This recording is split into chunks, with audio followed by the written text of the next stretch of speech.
friends, I'd like to introduce you now to the primary symbols which make up Reishakti Yoga. And they work together to form Reishakti, the divine heartbeat. Remember, union yoga, they work together as a union.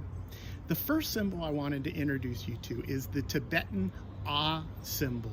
It looks a little something like this.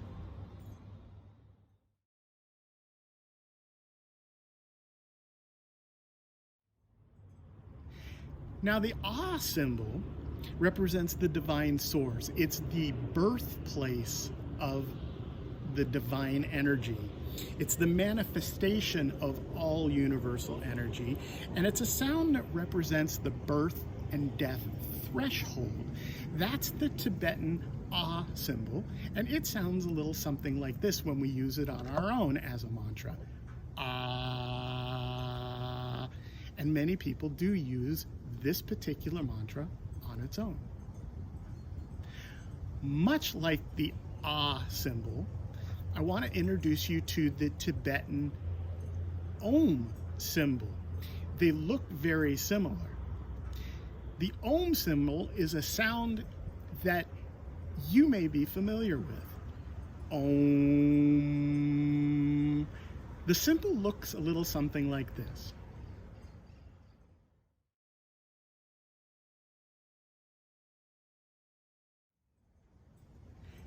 Now, this Om symbol is a little different. It doesn't look like the Hindu Om symbol, which kind of looks a little bit like a 3, but it represents the same thing.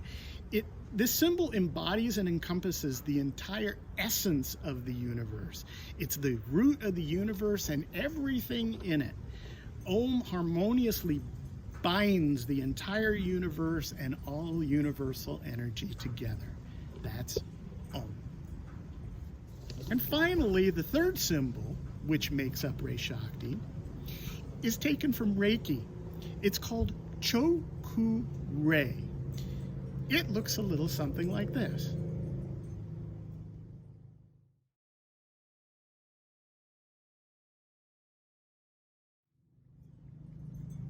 Now, Choku-rei is known as a power symbol in Reiki. It acts much like a target or a guide. And it allows us to place the power of the universe in any specific point. In this case, we're utilizing Choku-rei as a guide to guide all the energies of the universe into our crown and into our body. And that's the direction by which the heartbeat will flow.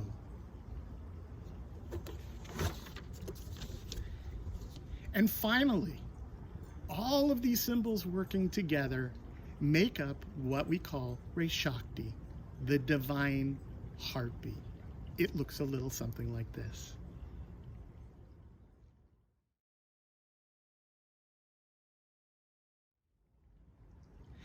As you can see, they all work together. Reishakti, divine heartbeat, contains all 3 symbols that represent the heartbeat and the flow of all universal energy from the divine into the body.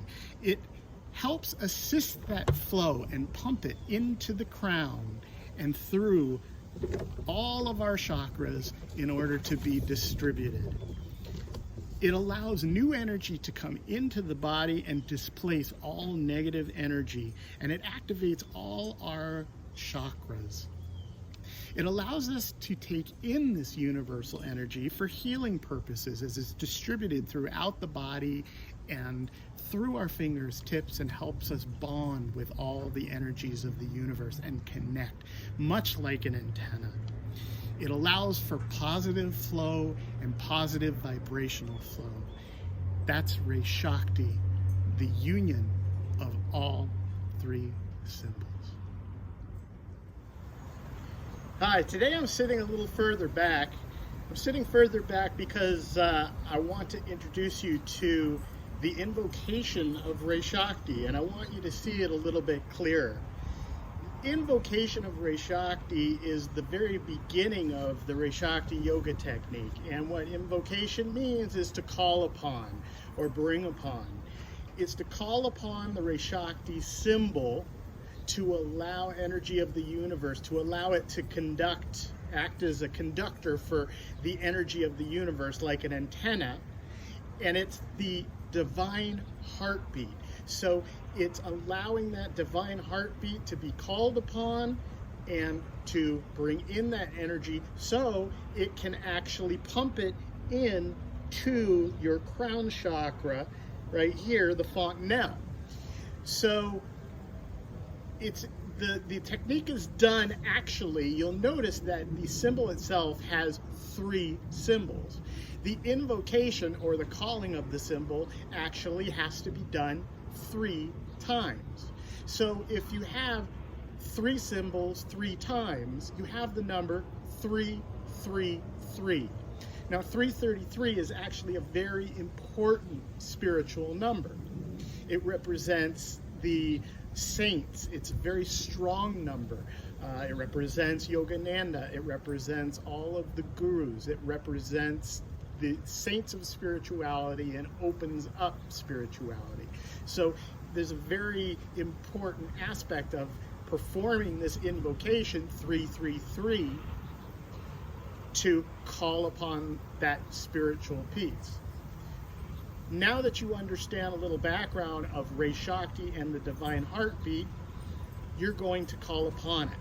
So here's how it's done. It's done, actually, it can be done in the mind, and you can say it to yourself, each symbol 3 times, or, which is recommended, you would actually perform hand movements and visualize doing those hand movements over the target that you wish to pump that energy in.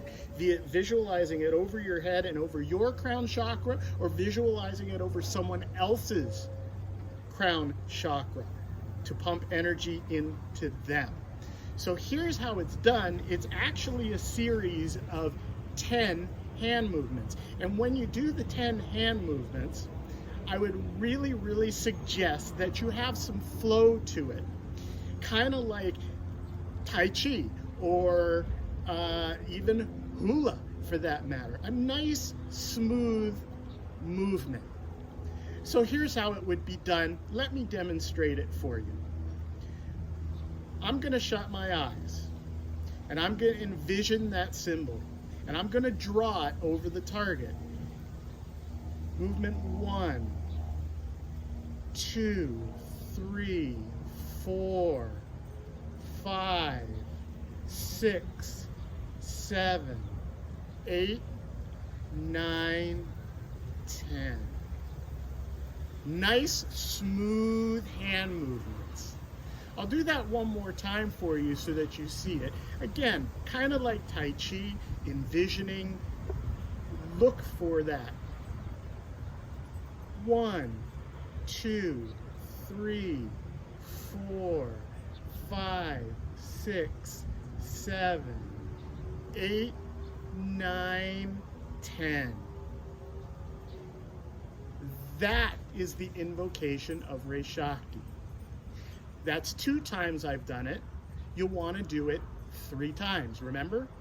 So, 1, 2, 3, 4, 5, 6, 7, 8, 9, 10. And that's the invocation of Reishakti, or the divine heartbeat. I've included a graphic which has all of these hand movements by number for you to follow. So please look in your materials, look in the book, and practice the invocation of Reishakti. 3, 3, 3.